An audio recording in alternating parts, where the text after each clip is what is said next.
Good afternoon. For those of you who don't know me, I'm Stefano Zirilanos. I'm the director of the Remark Institute, where I work together with Sam Paul and Amy Nguyen and Lauren Lee, whom I think you met downstairs. We're delighted to welcome Sara Nadal-Melsió for Europe and the Wolf, Political Variations in a Musical Figure, and for a discussion of this brilliant and wonderful book. It was published by Zone Books earlier this year. As many of you will know, Sara is a Catalan writer, curator, and scholar. She's a former associate director of the Whitney Independent Study Program and the author of two books, Politically Read, which came out in 2023 with MIT Press, in which she co-authored with Eduardo Cadava, and now Europe and the Wolf. She has taught at Princeton, at Penn, at NYU also, and also just this past summer at the London Critical Theory Summer School at the Birkbeck Institute for the Humanities. To discuss with Sara, we have two very distinguished speakers, all the way to the right, the poet and cultural theorist, Fred Moten, who is the author of, among many books, In the Break, The Aesthetics of the Black Radical Tradition, The Undercommons, The Universal Machine, All That Beauty, Black and Blur, Consent Not to Be a Single Being, and from 2023, Perennial Fashion, Presence Failing, which I think is the most recent one. I fail at this. And immediately to my right, Tara Zahra, Hannah Holborn Gray Professor of East European History at the University of Chicago, and a fellow this semester, or this year? This whole year, at the Center for Ballet and the Arts here at NYU. Her rock star status is best confirmed by the fact that if you type Tara Zahra into Google, you get the compliment Tara Zahra Against the World, which is a reference to her most recent book, Against the World, Anti-Globalism and Mass Politics Between the World Wars, which was published in 2022, and which we got to discuss here the following year. I'll just quickly mention her earlier works like Kidnapped Souls, National Indifference and the Battle for Children in the Bohemian Lands, The Lost Children, Reconstructing Europe's Families After World War II, and The Great Departure, Mass Migration and the Making of the Free World from 2016.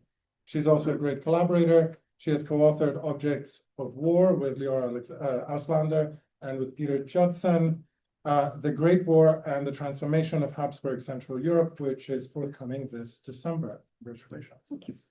Now, as you know, at Remark, we have been spending quite some of our time trying to think with Europe as a concept, a network of concepts, a geopolitical imaginary, around that needs and demands endless critique and examination, a world that's getting both smaller and more marginal, that seem to have pretty clear horizons with the EU, which are definitely clear as one thing that they're not, and a place that carries strengths and violence worth examining again and again.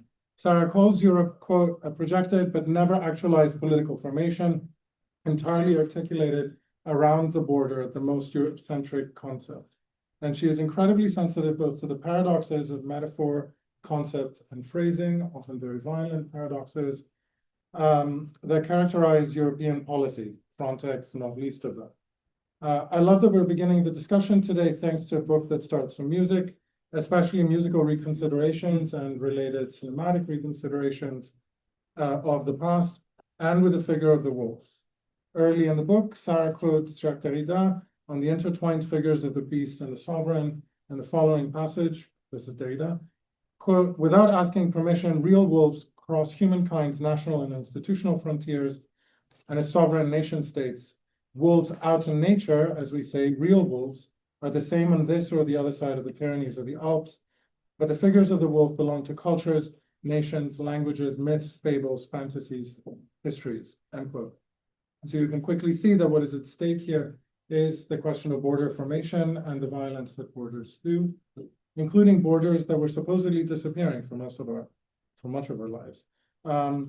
She writes, sorry to be reading you back to it.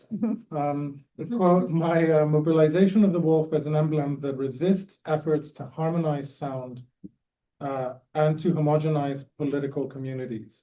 And along with the wolf, she notes that the artists that she is bringing to the fore, artists like Henri Sala, Carlos Santos, Allora Calzadilla, and then even Alexander Kluge, which was a real pleasure for me to read late in the book, the section that was a real pleasure for me to read later in the book, that they, quote, propose a reconfiguration and a metamorphosis of Europe from an identity or legacy that must be violently protected because it is always in danger, into an accumulation of exclusions that, gathered as a force of dissent, constitute an alternative and always growing community that truly transcends the nation as an organizing political principle. Okay, I'm going to stop quoting here. Please welcome Sara Nadal-Melsió. Thank you. Thank you so much, Estefanos, for the invitation and to the remark. And thank you very much to Fred and Tara for being here, for having the generosity and the time to read the book, to respond to it. Time and attention is the only thing we always have available to give one another, so I don't take it for granted. And today I'm just going to speak from notes. I'm not going to give you a talk about the book. And I just wanted to first just talk about how the book came about and what I was trying to do. And I'll talk very briefly about the title, Europe and the Wolf. Stefanos already pointed out how Europe for me is an operatic political formation that is traversed by violence, that is fundamental instantiation of the border, and that it is also traversed by a violence that is very often not acknowledged. So I wanted to start with this violent understanding of Europe. I think of Du Bois, where he says after the First World War, this is not Europe gone mad, this is Europe. So Europe as this violent phenomenon is how it's always been experienced outside of Europe. So in the book, I treat Europe as a demolition site and Europe as a shipwreck from the colonial side. And I was always very struck, and this is something that has stayed for me for a long time, with the figure of the wolf. The figure of the wolf, not as a concept, but as a figure in flight. And it interested me precisely because it overlaps two realms that seem to be initially disconnected, but to me are incredibly rich when they are encountering one another. One is the figure of the wolf tone that appears in Baroque musical systems when there is an attempt to temper an instrument, there is an attempt to harmonize. There is this element, these notes that clash in time because they are too close or too far apart and produce this dissonant sound that the Western European tradition has always been intent on eliminating. And this to me is a really interesting moment because of course harmony is as much a musical concept as it is an ideological and political one. So this on the one hand, I was really interested in the figure of Bach and the figure of the well-tempered clavier and how it plays out in some contemporary art. And then I was also really taken by the fact that the wolf appears in political philosophy from Plautus, goes into Hobbes, Machiavelli, Freud, returns to this Schmidt and the figure of the sovereign as both a wolf and the one that has a right to kill wolves. So there's a relationship between sovereignty and lycanthropy that's very interesting. But this recurrence of the wolf as that thing that must be eliminated from a community in order to establish the community. So a foundational violence that has a lot to do with the abyss of the animal. So this separation between the human and the animal is also completely what traverses any idea of the political. So in doing this book, what I wanted to do is recuperate the Baroque musical concept and see how it can be used to respond to the, in the context of contemporary artistic practices, and we'll talk about which kinds of practices I'm talking about, practices that respond to the histories, the violence, and the promises contained in Europe, understood as an ongoing conceptual problem. So Europe for me is not an entity, it's a problem. It's a political, ideological, and conceptual problem.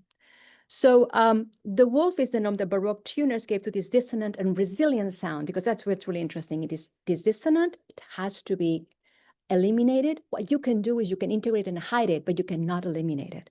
So it's a resilient sound that is produced in any attempt to temper and harmonize, and it is the greatest challenge to the dream of absolute harmonization, which begins with Pythagoras and begins with the mathematization of sound. So this understanding of music as logos, and logos sometimes is understood as something connected to thinking. To me, I take an older translation of it, which is the idea of interval and number. So what I take is the wolf as this interval, delay, pause that allows us to really see how this polysemic violence traverses musical systems and artworks, and how it mobilizes these legacies in a way that I would almost call a form of unlegacy. And I will talk about the role of cultural patrimony and inheritance in a minute.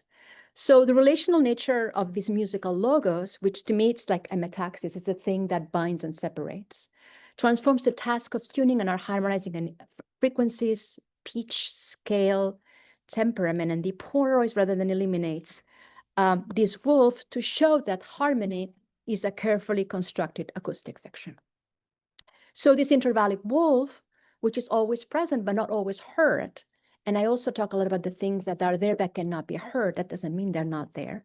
It's a form in flight, and it's a border and crosser figure whose movement cannot be arrested because it resists capture. So I mean, the first mention of the wolf, if any of you need reminding, is Plautus when he says, homo homini lupus est, man is a wolf to man, and then it sort of returns in a series of variations throughout Western political philosophy, especially those concerned with the notion of the sovereign subject. So to me, the polysemy of the wolf as a figure in flight rather than a concept, it was very important for me that it was not a concept, and I'll explain why that is, matches the polysemy of the violence of history and its semantic access. We call violence many different things, but all those things are completely different from one another. It's almost like we have a lingual gap when it comes to politics and violence. So the artworks I think with are artworks that are traversed by not fully captured by that violence, because they belong what I call the hour of the wolf, the hour of what is untamed, unsaved, and wary of enclosures. So I treat the way that these artworks talk about music as a site of intensity where metamorphoses and multiplications are there to resist the logic of the border and of a culture that's understood as patrimony or as property that must be, as Stefano was quoted, preserved and protected at all costs. So this logic of defense is a logic of violence. So the book is structured in 3 movements. In the first one, I talk about Carlos Santos and Pere Portabella, 2 artists that begin their work in the 70s as anti-Francoist militants, as musicians, in the case of Santos, inflected by fluxus, and in the case of Portabella as both an activist in the Communist Party and clandestine filmmakers, then outright filmmakers, and then somebody that did expense time working on the very vexed Spanish Constitution after Francoism. So, and they come from a practice that is collective from Grupo de Trabajo, which is a working group of activists and art workers. That section is devoted to the notion of a socialized labor. They are very interested in labor. They are very interested in the figure of Bach as a conflicted worker. And they're interested in how Bach becomes a monument and becomes a question of cultural patrimony. So what they do is they go back to this figure and they show how splintered it is. They show how it is traversed by a violence that we don't often hear anymore. The second movement is Allora Calzadilla. They are based in Puerto Rico. Their work really deals with the question of coloniality and acoustic relations. And what they do is they produce assemblages of work in which different modalities of existence, the mineral, the animal, the ecological, the technological, are all blended together in these really complex compositions. And they also produce a kind of bestiary of collaborators that work with them. What I think is interesting about what they do is, and this is true of every other artist I talk about, and the figure of the artist, and I think this is something I would love to talk to Fred about, is a very conflicted one. I do not think that the artist is a sovereign subject. I think of the artist as a producer, and I think about artworks in this book. So I think about artworks as complex multitemporal organisms that unfold as durational pieces, and the artist as one of the many agencies that are fully compromised that intervene in those pieces. So I don't think of the idea of the artist as genius. One of the things I do in the book is I go back to the Declaration of the Rights of Man in the French Revolution, and I did not do that. That's something I would do now. The same year, the same convention approves another document talking about the rights of genius and property. So those very conflicted moments of sovereignty and rights understood as actually subjections come at the same time as the understanding of the genius, the artist genius, and the artist as the owner of property, i.e. artworks. So this kind of also goes together with that. The third section is about Henri Sala. Albanese artist, an artist from Albania. And there I really go into questions of temporality, or the idea of music fictionalizing time. So the idea that what you have in these artworks is an exploration of the plasticity of music as a durational medium that allows us to understand how fictional time is as a construct, and how infinitely complex and multiple it actually can be when we experience it differently. And he uses figures like, Tchaikovsky, Ravel, he uses national anthems and political anthems. So it's a very complex practice that uses both the cinematic and the musical, and the cinematic understood as a musical medium as well. He uses saturation as a musician would, to untangle the problems of a Europe that comes from the collapse of the Soviet Union, the collapse of state communism, and the absolute demolition site that Europe becomes after that for some people who are in the periphery. So just think about the boats of Albanians arriving at the coast of Bari after the collapse of the regime. So these are some of the things that happen. So these three movements include interludes and variations. The reason is because I wanted the writing of the book to be completely traversed and permeated by the forms and the plasticity of the forms I was talking about. I didn't want to go in as an art historian or a critic and explain the work. That was never my job. My job was more like to delay the moment of understanding and capture as much as I could, to let these artworks unfold as the complex organisms I think they are. And they are organisms that keep changing with time, because by using music, which is contentless in a way, it's like a resonant chamber, they keep accumulating more and more resonances while they encounter and are in contact with everything that is non-art, not musical, everything that is not them. So they are kind of like, in a weird way, like resonant empty boxes for me. That doesn't take anything away from them. It actually makes them incredibly rich as spaces for the imagination. So there are some things that multiply and repeat. The book is structured in that way. So inheritance, collaboration, improvisation, violence. Inheritance as something that we never chose, something that chooses us, and that we have to accept with all its complicities and horror and deal with. And then figures and tropes that I keep moving throughout the book. For instance, pianos, most of them destroyed, animals, bones, shipwrecks, demolitions. So my subtitle, Political Variations in a Musical Concept, describes the configuration and the structure of the book. And it's a series of variations and relays between the musical and the political. And that in these relays, what I'm trying to do is match the complexity and the polysemy, the heterogeneity of the histories that these artworks mobilize.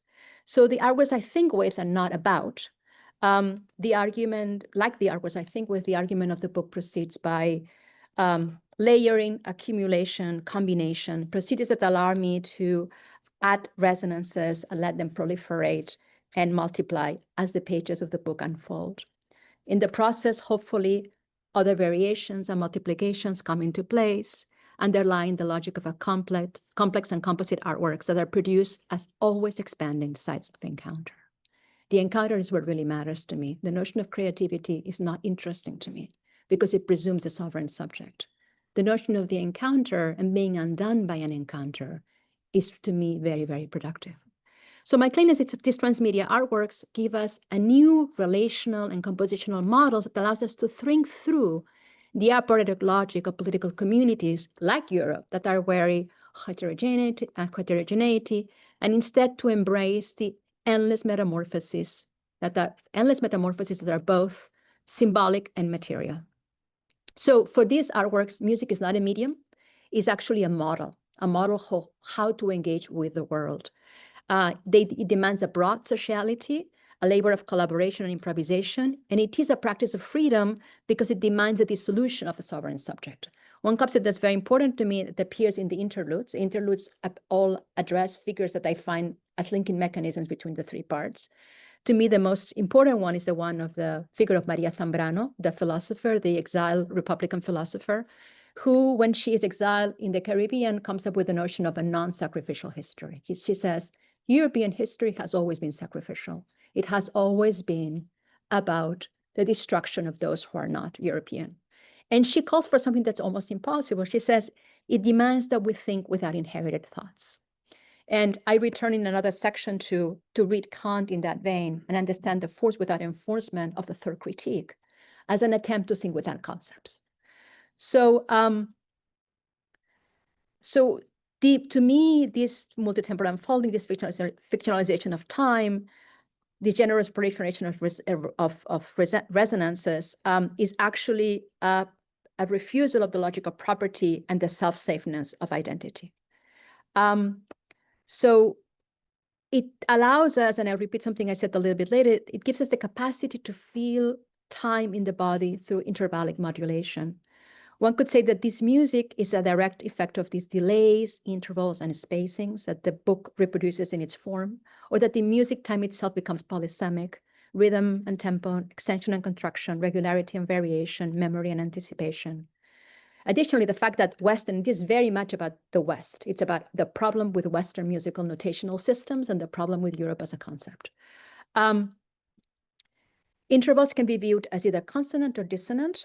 They can be perceived as antagonistic, and it is precisely what allows for the emergence of the wolves. Wolves are another name for the encounter of these opposing beats as they clash together in this harmony and dissent for the unstable border between music and non-music. Right? So to me, the interesting part is that the absolute necessity of the non-musical as the infrastructure of the musical, and how the concept of absolute music that comes with Beethoven has really tried to push that aside. So it's not that they have to politicize the musical, it's that the musical is already traversed by everything that's not musical.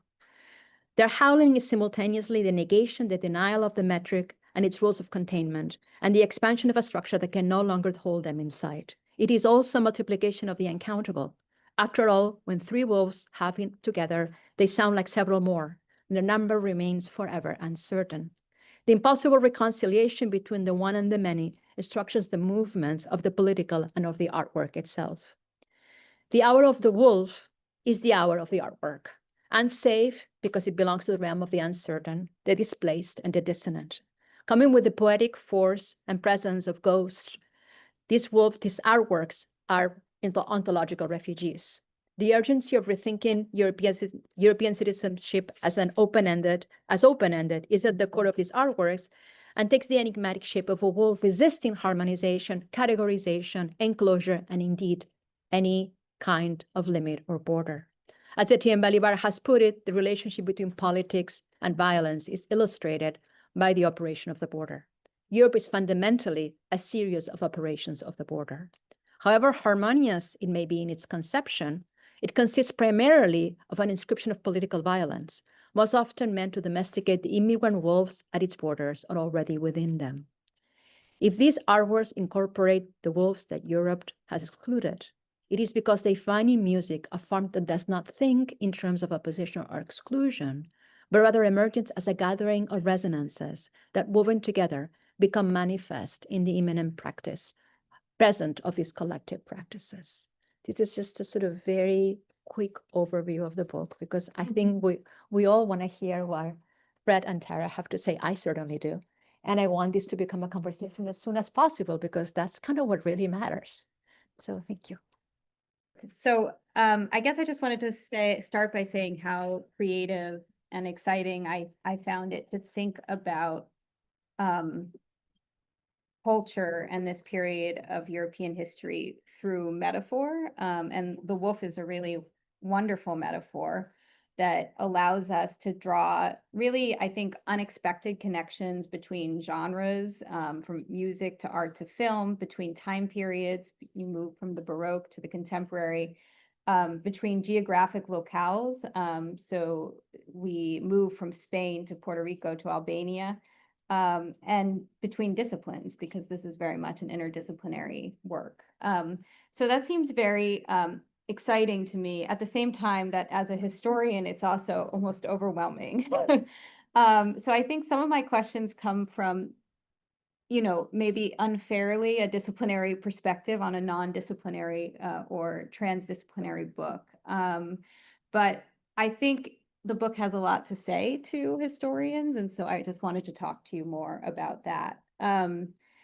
So I guess one question is a kind of a really basic one, which is, I wonder what you see as, so you move from the Baroque to the contemporary, and the majority of the book really does focus on, I would say, the period from the Second World War to the present, or most of the works you look at. And so I was wondering if you do see something specific about this period of history, about post-World War II history, that drew you in. So there's a sense of, you know, Europe as a since the Enlightenment as a kind of violent and exclusionary project. But the nature, I think, of the violence and the exclusion has changed over time. And so I'm really interested to hear your thoughts on how you would, why did these particular forms of culture or resistance emerge in these times and places and not in others, maybe? That's one question. And I guess having looked at examples across this period, and maybe this is again an unfair historian's question, but do you see change over time in the kinds of strategies that artists have used and how they've been received locally or internationally? That's one question. A second question I have is just really, again, as someone who's, I'm trying to train myself to learn how to think about dance in relationship to politics. And your work dives very deeply into music and film and contemporary art. And you argue, I found this really interesting. You say the collaborative relationship between music and cinema in many of the works I examine is also an exploration of their differences, each of them underscoring the singularity of the other, a singularity that remains intimately connected to their technological mediation. So I guess I'd be interested in hearing more about what you think those differences are, as I sort of am struggling myself to think about what's particular about dance. In relationship to politics and culture. I'm really interested. I'm sure you've thought a lot about this. And so I'd love to hear more about it if we have time. And then I guess one last, this is well, two more questions really for discussion. You've talked a lot about borders and the way Europe is defined by its borders, but through exclusion. And I find it also interesting that the examples you chose really do come from, you know, what some people would call the margins or borders or peripheries of Europe, from, you know, Franco Spain to Albania, you know, which is a country that even East Europeanists don't study, to Puerto Rico as a kind of site of colonial violence. So is it coincidental, or is there there's something particular about these peripheries that shape the way artists respond? And I'd be interested in hearing more about that, just that kind of bringing these examples together. And the final really big question is, you know, the book doesn't quite bring us to the present, but I assume it was written in the last 5 to 10 years. So just if you have any thoughts about how the contemporary moment shaped your analysis, or what can we learn? I mean, you know, not like what can we learn about today from this book, but just as an author, what did the historical moment you're in, how did that reflect back into your writing? That's great. Thank you. Well, it's a pleasure to be here with both of you. And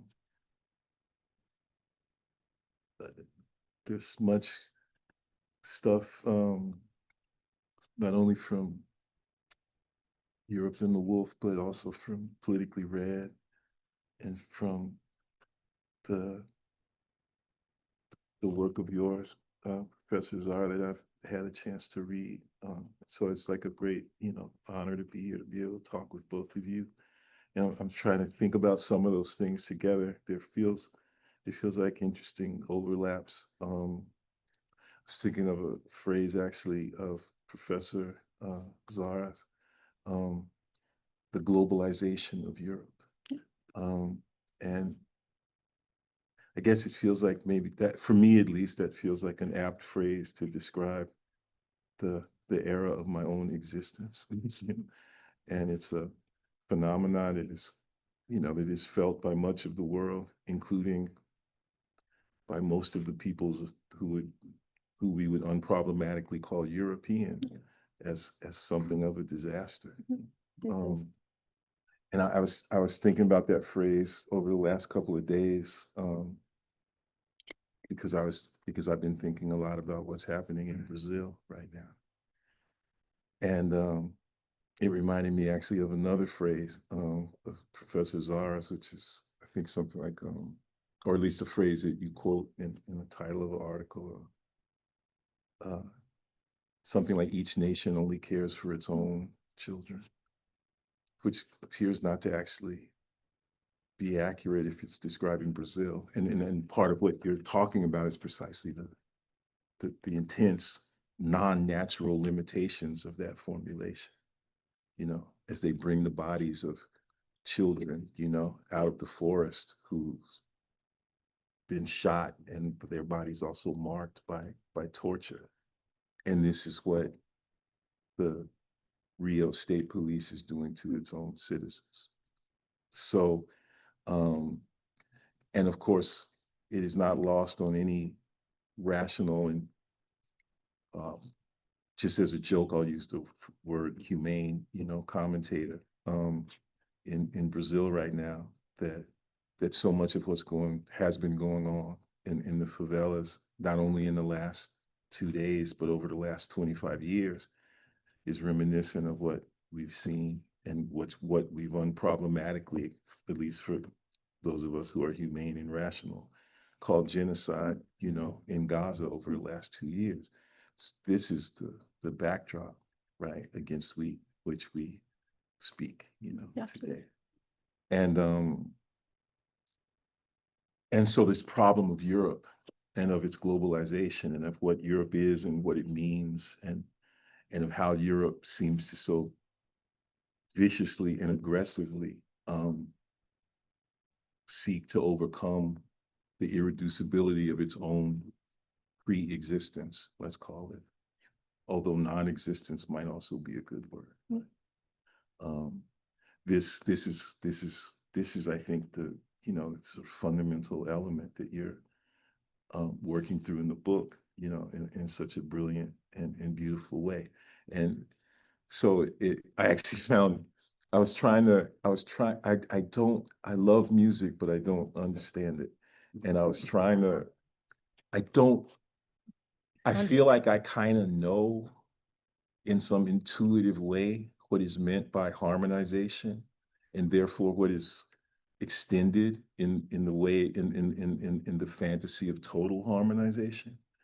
But I feel like I understand it better by way of various dissenting formations, so to speak, within the history of music. So that, for instance, Miles Davis or Coltrane were masters of what they called reharmonization and the substitution of chords that did not, So I think I understand it by way of its non-observance, I don't know that I can understand it by way of its observance. I guess partly because its observance is impossible. But it's interesting that there is a phrase called maximum harmonization that is used now in the newly emergent field of European Union law. And it's all about the problem of when it is that a European law supersedes a national law, right? And of course, that problem in European law turns out to be a fundamental problem in the history of international law. It's a fundamental problem with regard to the question of sovereignty, right? Can the sovereignty of an individual nation be respected when that nation is constantly violating the sovereignty of its citizens, right? This is the problem of intervention and so forth. It's, it's the problem that is also now emerging in Brazil, So all of these things seem, and so it makes sense. It's absolutely important. It seems like we can't help but need something that can disturb the equilibrium that has been reached as a function of, in a certain sense, the problematic nature of these terms, right? That in other words, or another way to put it is, we need something that can disturb the equilibrium that emerges as a function of the resolution of these terms.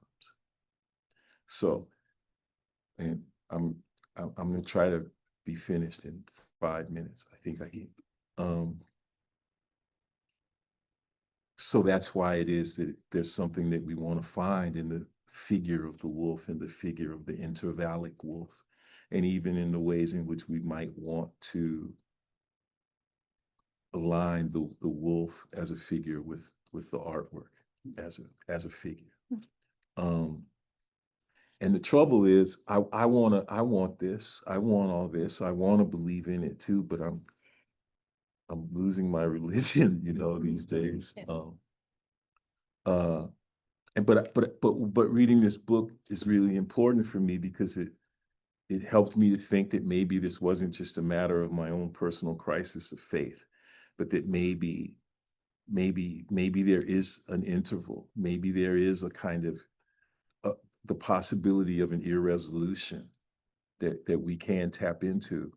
But I'm wondering if it's an irresolution that does not want, in which it's not that we mark the wolf as interval, but maybe there's an interval within the figure of the wolf that disturbs even it too, and the artwork too. And I feel like you're saying both of these things, you know, and maybe what I want to do is sort of encourage that the emphasis be placed on the latter, right? So, okay, I'll tell you a story. It's actually about the second to the last time I was in Europe. I went to visit a friend, and it's the only time I've ever done this. It felt very luxurious, as I used my research money just to go see a show. And there's this Adrian Piper show at this kind of weird, cool place in Frankfurt called the Porticus Gallery, which is like in the middle of the river, of the Main River. It's like this little weird island in the middle of the river where there's like a weird little gallery. But my friend is in Cologne, and I landed in Frankfurt, but I took the train to Cologne, and it was snowing, and I had never seen the Cologne Cathedral, which was kind of cool because it's not Gothic, it's goth. You know, it's like huge, dark, you know. It's like I was like, I know bad things are happening, but and have been so for 900 years or whatever. But there's also this cool art gallery, big Cologne modern art gallery. I forget the name of the museum, it's right there. And they had a Fluxus show.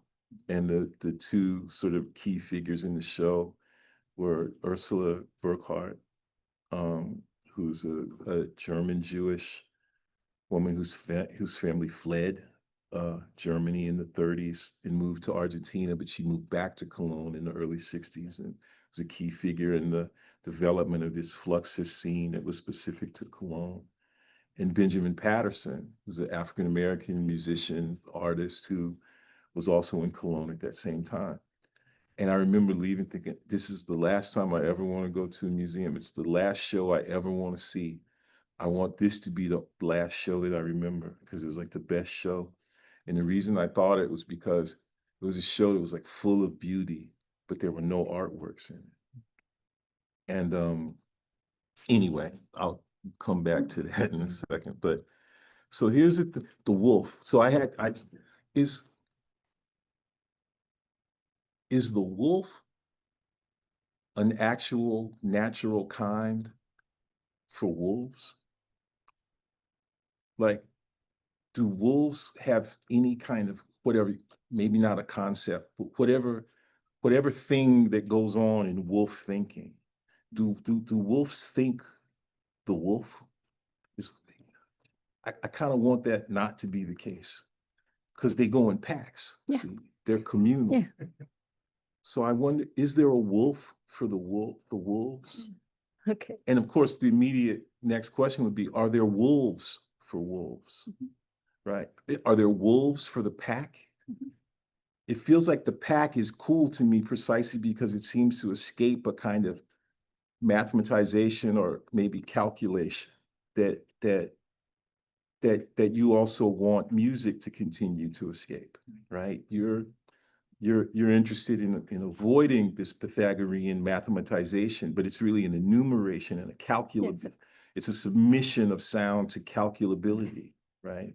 And to a range of possible modes of hierarchization and organization that calculability and enumeration makes possible. So I was thinking, yeah, in other words, maybe there's a problem with the figure of the wolf, right? There's a problem maybe with that figuration. And I'm totally with you. I love the wolf, the figure of the wolf, insofar as the wolf resists efforts to harmonize sound. And then you also said resists efforts to homogenize political communities. But then I thought, no, because it feels to me like, in fact, what the wolf does is precisely homogenize political communities. And the wolf, in this respect, in a Derridian kind of sense, is the sovereign. Because the people who cross borders, right, are kings, right? Okay. They erect them, but they cross them too, and they do it pretty much when they want. And do the people cross borders? Or do the pack cross borders? I don't know. I think the pack just move. And I think they move in displacement. They move because they've been moved. There's a rich internal differentiation, an intervallic disruption, which is to say that there is a kind of violence endemic to the pack that is all bound up with the fact that the pack moves and how the pack moves. But I don't know that, like, it's an interesting, well, something like, a Gloria Anzaldúa formulation, we don't cross the border crossed us, kind of thing. So, and it brings us to this question of violence. And I've been thinking, along with my friend who I was going to visit, Stefano Harney, we've been, because that thing you just said about violence is totally right. It's like we use that word and we act like we know what it means, but it means like a billion different things. We've never actually, I mean, I first thought about this with regard to Hannah Arendt. She writes a book on violence, and she talks about violence like we all know what it is, and it vaguely means, you sort of start off thinking it vaguely means knocking somebody in the head, and then you realize, no, what it really means is like disturbing your lecturer, right? It means like shouting the professor down when he's trying to tell you something. That's what I think it really mostly means for her, which is to say, a refusal of legitimate authority, right? And I'm like, well, that's not what it means to me. And then I think, and at a certain point, I started to try to think about a distinction between violence and brutality, right? Like, because the problem, of course, with that discourse on violence is that the only people who ever have to like strictly adhere to some, ideal of nonviolence are the people who are getting fucked up all the time, right? So that's a problem, right? And I don't want to kill anybody, but on the other hand, I don't want anybody to be killed, right? Including me. And sometimes, okay, we have to fight.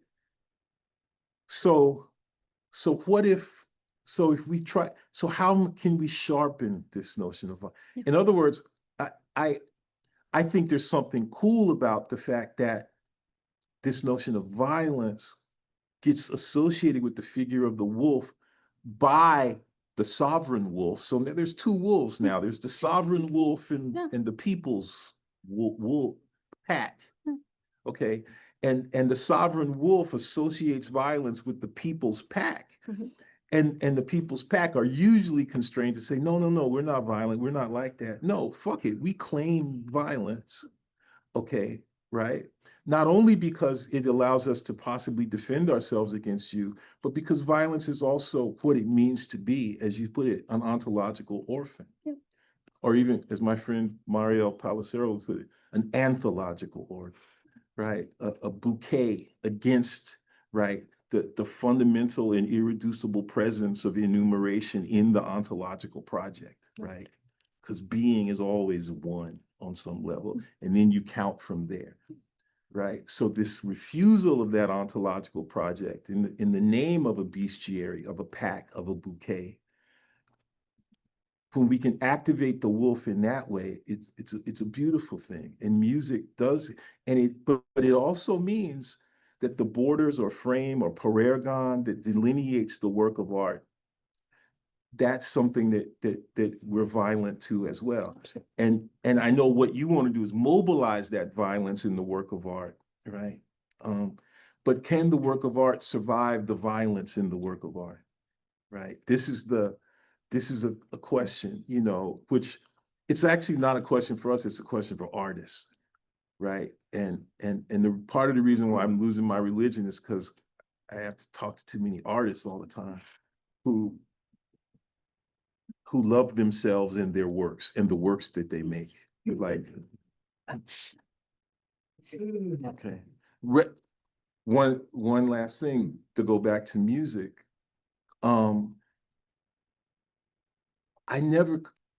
Sometimes when people use the word dissonance, they use it in this sort of descriptive way. And what they mean, I think, is something like discord or something that shows up for them as an unpleasing sound. But I remember reading this really beautiful, and I know that this is connected to you, this really beautiful definition of dissonance by a musicologist and pianist named Charles Rosen that he wrote in this beautiful little book on Schoenberg. And he says, and he describes, so he doesn't talk about dissonance, but he does define what he calls a dissonant note. Okay. He says, a dissonant note is a note that must be followed by another note. Okay. It is a note that defers resolution. And that deferral of resolution, that deferral of homogenization, that's what we're after. That's what we want. We want something that needs to be followed by something else. We want a refusal of resolution. And which brings me, one of the really cool things about reading this book now is because I'm teaching a class and it's this introduction to comp lit. And we started with Dante's Vita Nuova, and now we're going to Carmen. So we're reading. I won't make you go through the Prosper Mérimée is maybe not the greatest writer, but he did write this novella that much was made of, including the opera that I love. There are no wolves in Bizet's opera, but the wolf does definitely show up in Mérimée's story. And Carmen is described as a wolf. Yeah, right? Literally, yeah. Okay. Yeah.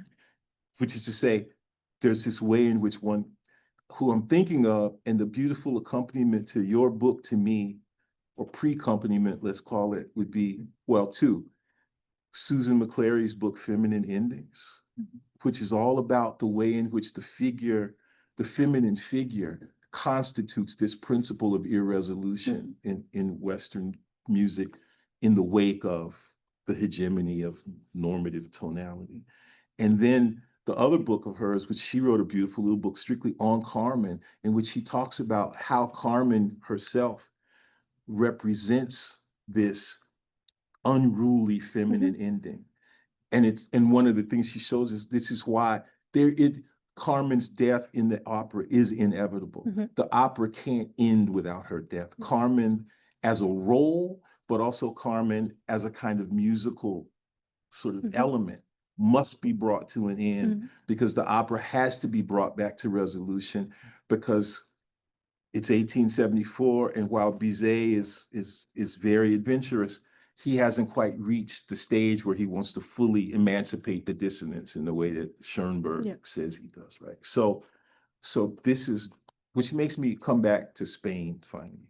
And I'll end with this, that this feels to me, I know that there's Lithuania and Puerto Rico, and it's great. And this is about maybe not only the globalization of Europe, but also the globalization of Spain. But there's something, but the Carmen makes me come back to Spain because I've been fascinated for like 10 years. Why are so many operas set in Seville? Like, what? And So that question is connected to the question of what is the work that opera is doing in the attempt to consolidate this dream called Europe? Yeah. Opera means work, and if the work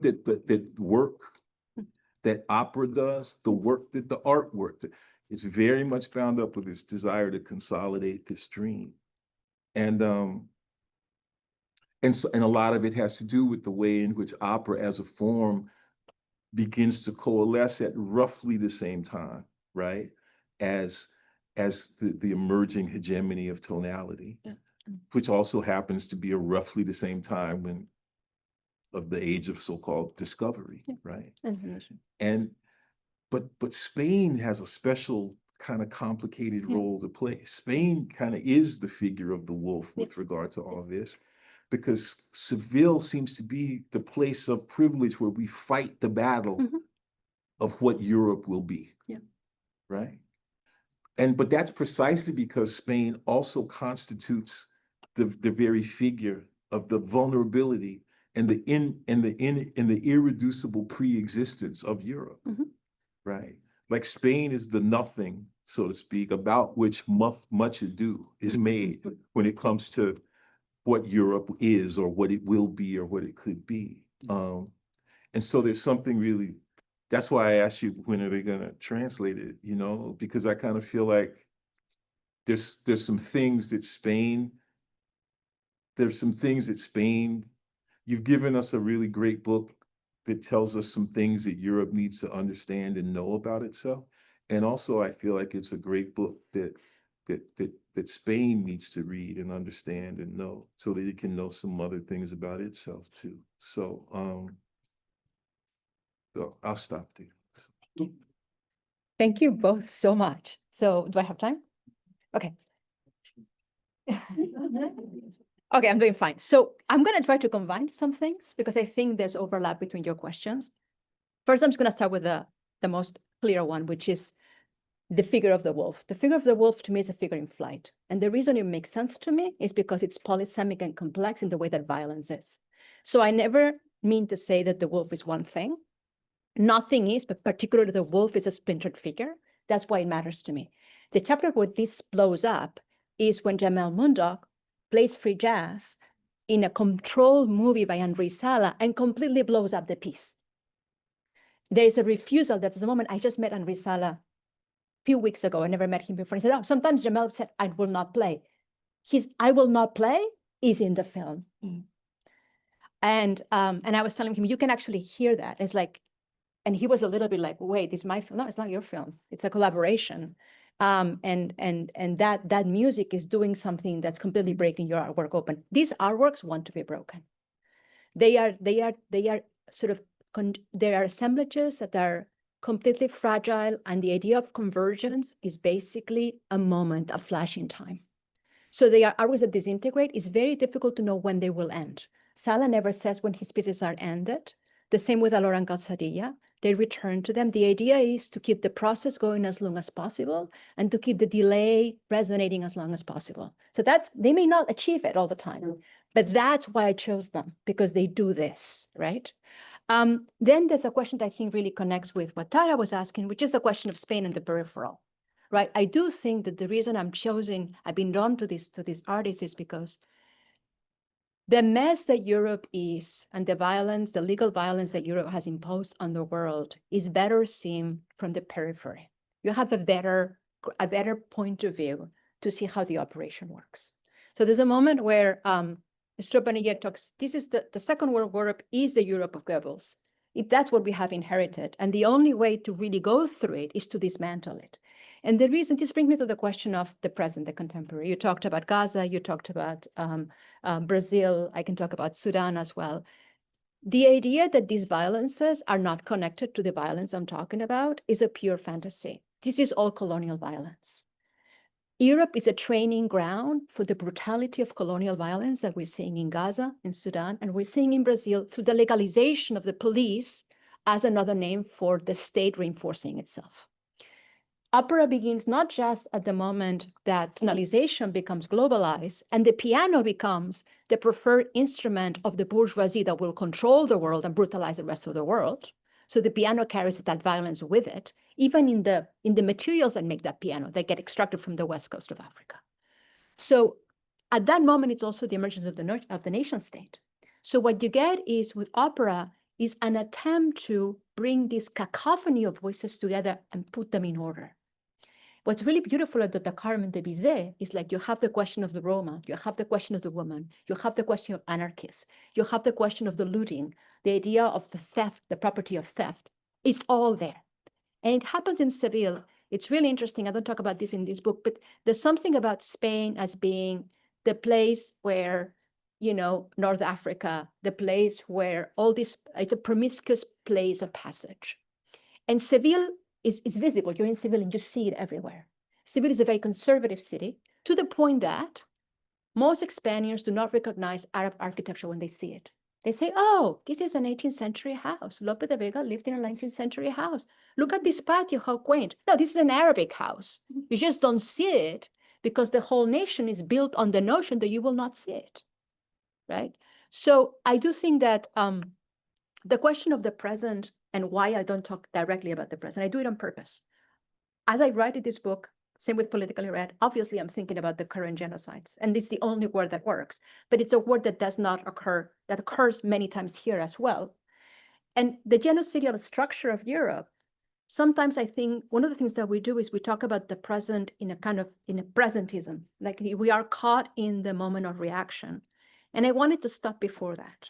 I wanted to stop to see that the emergence of the rights of the citizen as the thing that makes the Enlightenment decide who's human, who is not human, and who is going to be brutalized.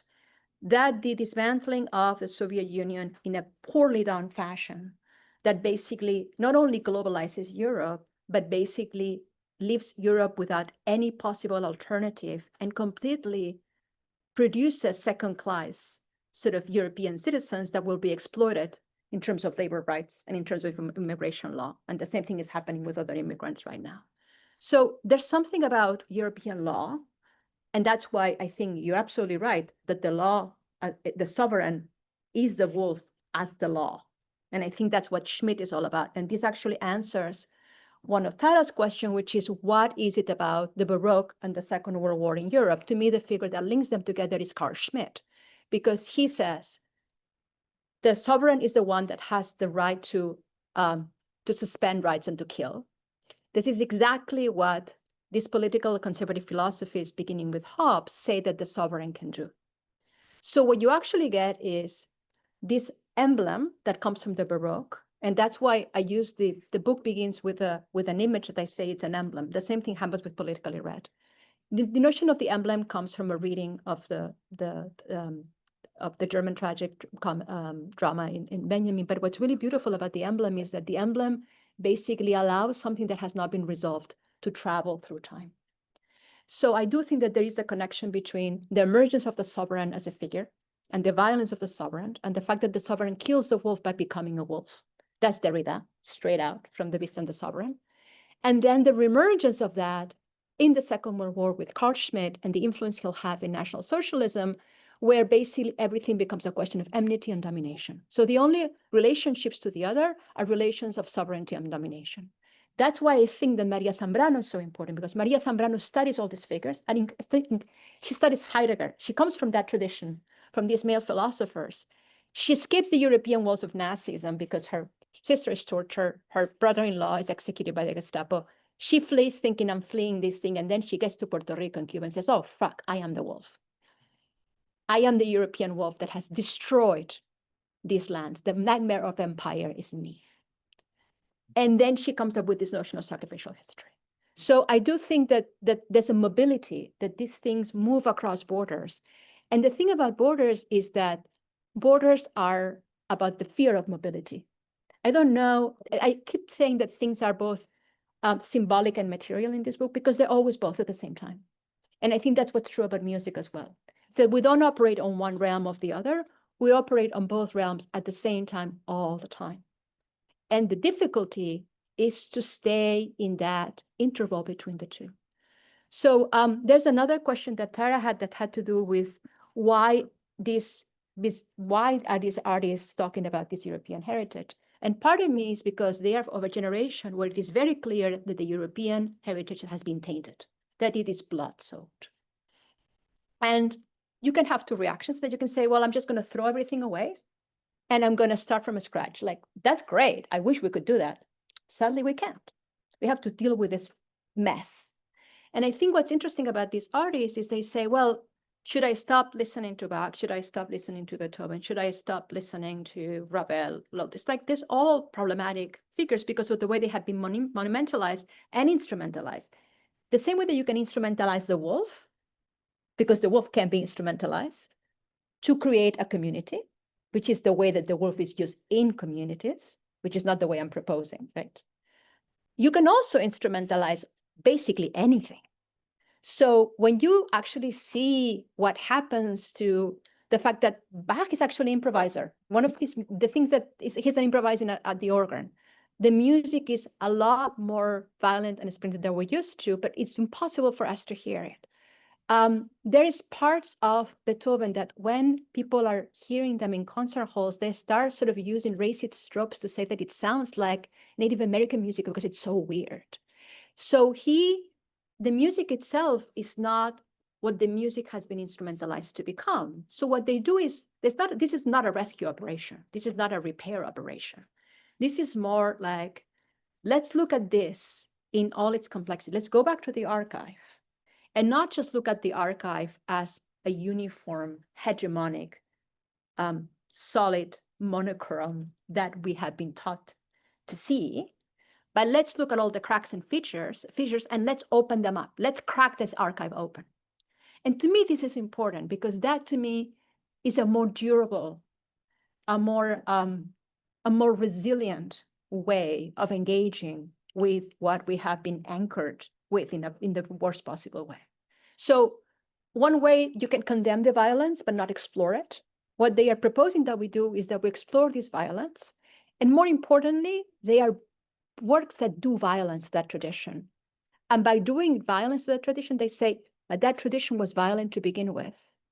And that violence, which is a form of counter-violence, is a kind of poetical violence, is actually a form of both resisting and acknowledging that brutality. And I find that an incredibly risky proposition. There's very few artists I could choose that get away with it because it's a really freaking complicated exercise.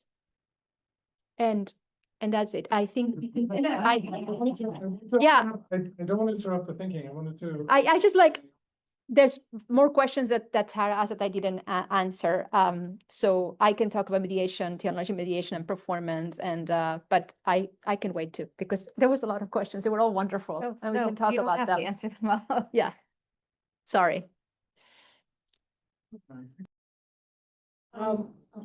In terms of rhetoric. Would you mind introducing yourselves when you? Oh, sure. I'm Alma Birch. I teach at Hunter.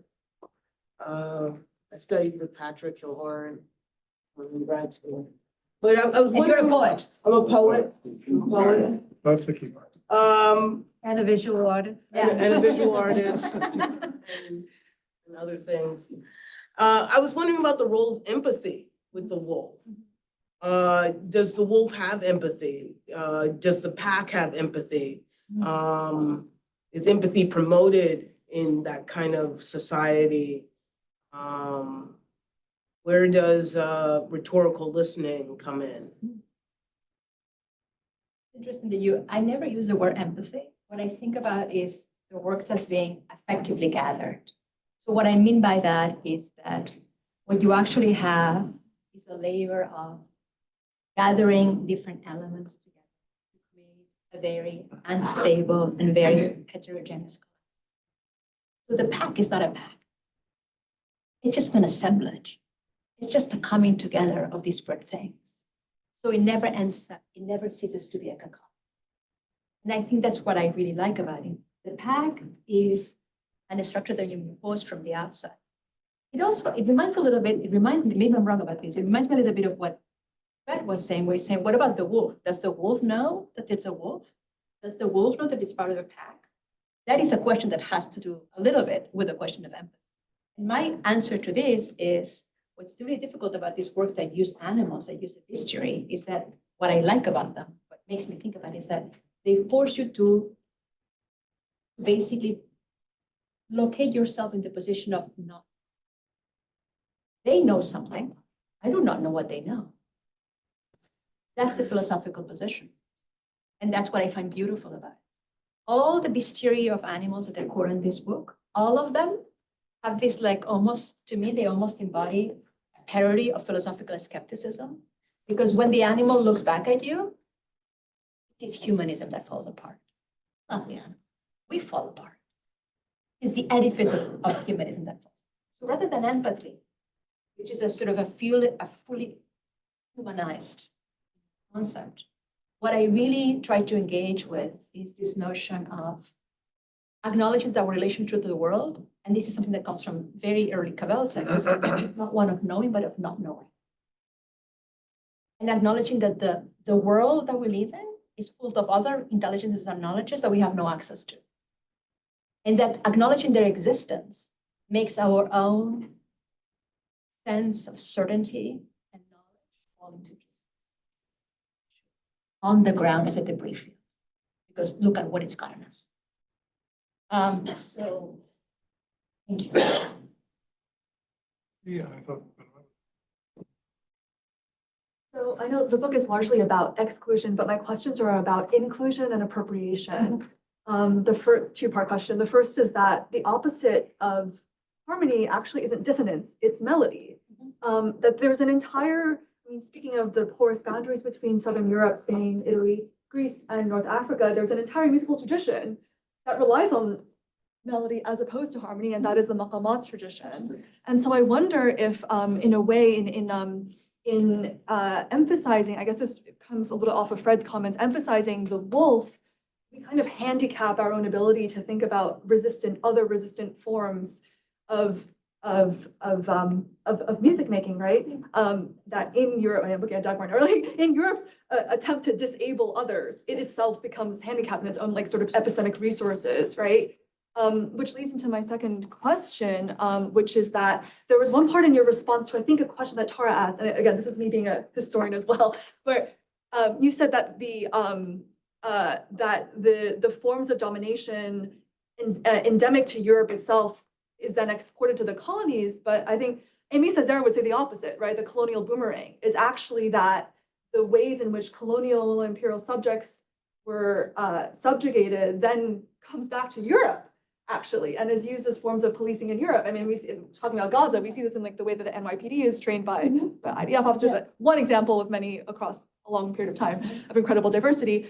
And so it just reminded me of the Spanish architecture, the Sevilla architecture thing, which I when I was at the Universidad de Sevilla was reminded of as well, that actually, you know, when live in the Arab world for a while, one thing that it might be apocryphal that people say is that English poetry didn't start rhyming until it drew from the traditions of Arabic poetry. So I wonder if you could tell us a little bit more about appropriation, the relationship between appropriation and resistance, when what is European itself isn't even really European. No, there's a whole chapter on that, and it actually has to do with the question of the appropriation of Turkish music. And so the book is specifically about the wolf in Europe, and it's true, it's a handicap epistemic model, Right. Because that model continues to do damage. That no matter how flawed it is, it continues to perpetrate these brutalities. About the Césaire thing, it kind of goes both ways, because the Napoleonic armies are colonial armies in Europe, and then they go into. So it's actually, it's not that Césaire is not wrong, it's wrong, is that it's sort of the cycle begins way earlier, and there's a constant back and forth. So Europe colonizes itself and colonizes others. And this back and forth is super clear in the case of Spain. It's like a kind of like a manual of how you do that. But this idea, there's a lot of other traditions that engage with melody and dissonance in a completely different way. In Arabic music, the way that, the vocal, the musical tradition is actually about producing these things that we would perceive as dissonance. And of course, there's all the 20th century tradition in Europe, which is about trying to undermine the harmonic system. I purposely didn't do that because I couldn't do everything. But what I was struck with is that something that has been so clearly shown to be insufficient continues to work. So to me, it's more like, of course, there's appropriation. Of course, there is these like moments where Arabic music, Turkish, especially North African music from Asia are completely affecting the entire system of Europe, but it is not seen as what it is. It is seen as something that is completely, appropriated into the system. So the logic of appropriation is always there. It's the same logic that appropriates objects in museums. It's the same logic of property that Europe uses to justify looting and plunder, right? So I totally agree with you. And I don't think that's not there. That's absolutely there.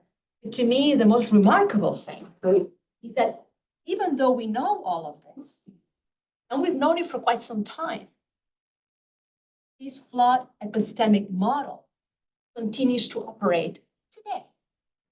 And Fred gave us an example from Brazil, just opened the newspaper, right? So that, to me, that's what's extraordinary. So that's why I think that in a way, there's a moment where somebody says something like, the funny thing about Europe is that it's so uncomfortable. It has become such an uncomfortable topic because it is so tainted that we're not analyzing it fully enough. But it kind of, and I think something that Stefanos talked about, we really have to dismantle it and put it on the table in all its like broken pieces so that it actually will stop working the way it's been working, right? And I think that's what I believe these artworks are trying to do. And that's why I was so drawn to them. This actually began as an idea for an exhibition, not a book.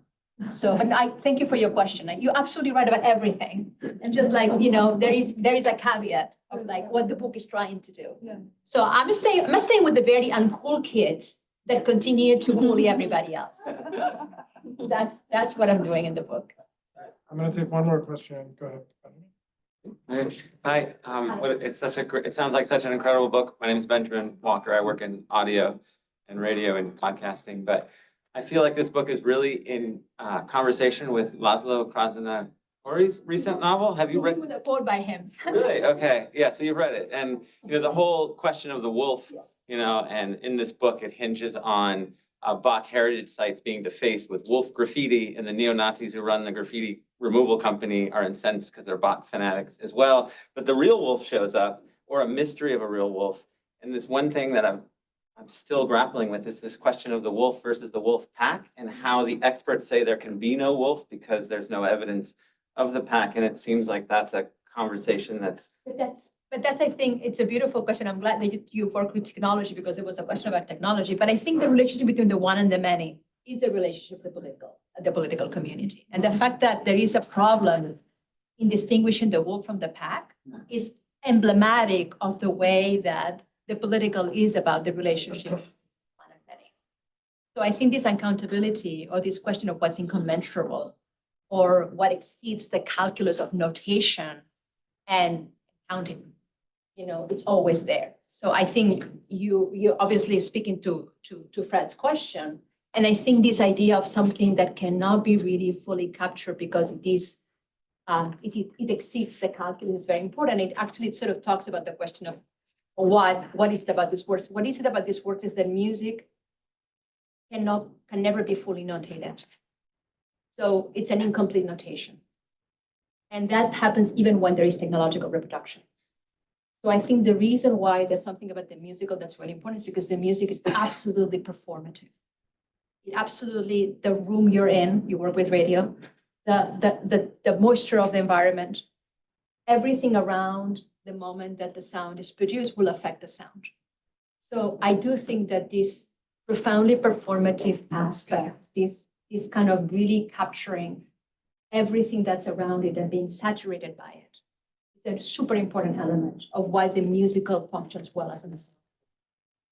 So I know that's not what you asked, but you just said what you worked on. So and Tara had asked. So I'm going to ask the last question myself. So as I was reading you, I was thinking of other ways of handling 18th century music, including, again, in part as metaphor and in part as a kind of strange experience. The very beautiful and strange book that Blumenberg wrote about the St. Matthew Passion, whose entire premise is that we don't exist in a world that can receive it, both as it was received and as it was not exactly intended, but as it would have made theological, philosophical, even social sense. Somehow that kind of loss leaves us in a very peculiar sense of ruination that follows, which is worth examining for what it means to hear something after all of this time and reconstruct it into an alternative kind of audience relationship. And as I was reading you, I kept thinking that you make demands of the reader in very particular ways. And I wanted to ask you what your sense of these demands that you make of the reader is. I don't mean this in any critical sense. I mean it very much of what does it mean to provide this sort of address about the introduction in particular is working on multiple levels at the same time. Wolves, the musical figure, the philosophical tradition and the selections you make out of that philosophical tradition. The one or many wolves is absent. The Freud is absent. I really wanted to. Freud is not absent. Well, he's like mentioned, but there's no wolfman here. Like, No, it's the other I one. I was like dying for a wolfman in this whole setup. So there's a way in which I want to ask, in a way, what is it that you are making your audience do as they read the process, as you understand it? That's a great question. I think one of the things that I think that may make it that there is a reluctance to come and frame the artwork and describe the artwork as a unit. So what you actually do is you follow the unfolding of something, and you have to follow along with the rhythms of that. And the book has all these pauses and breaks and caesura that are there to sort of signify what it means to break logic, this musical logic. That may make it somewhat demanding. And the idea that something is operating always at multiple levels is something that at the level of writing is difficult to manage. But I knew that that had to be, that the theoretical and philosophical aspect of it can only be enacted through the writing. So that was very clear to me from the beginning. And then you say the book is very selective. It is. And the reason is because like every book is completely incomplete. So the idea is that once you begin to sort of see how these intervallic wolves operate in the world, you will be able, almost everybody who reads the book comes up with another example. Almost every, and that's the whole point. That's the whole point of having something that is not a concept, but a figure in flight. Once the figure is out in the world, it was already very rich. I took a very rich figure, but everybody who reads the book comes up with other instances where this might be operating. So it's almost like, even though it doesn't look that way, it is almost like a protocol for looking at something in all its messiness and complexity and delaying as much as possible, deferring as much as possible the moment of the closure of the artwork. Right? And the wolf is that thing that allows, that basically prevents that closure. And I'm not saying that the artists are in full control of it. That's something that artists may not like. I don't say, I think they initiate as an assemblage, they gather, they produce something. And the most interesting part for me is a moment where the artist exits the scene, lets it unfold, and it's not up to them at all anymore. And I think that's something that kind of, you say you spend a lot of time with artists. I have trouble with that too, because the artist is a sovereign self. Right? It is because since this kind of like this law of genius, it also operates like a sovereign. So unless we get sovereignty out of the notion and the way in which we understand artwork, these kinds of exercises will look very weird. There are no geniuses here. There are producers and assemblers, very, very good ones. But this isn't a protocol for closure. There are copies of the book for purchase right outside. Please join me in welcoming our panel. And thank you, everyone.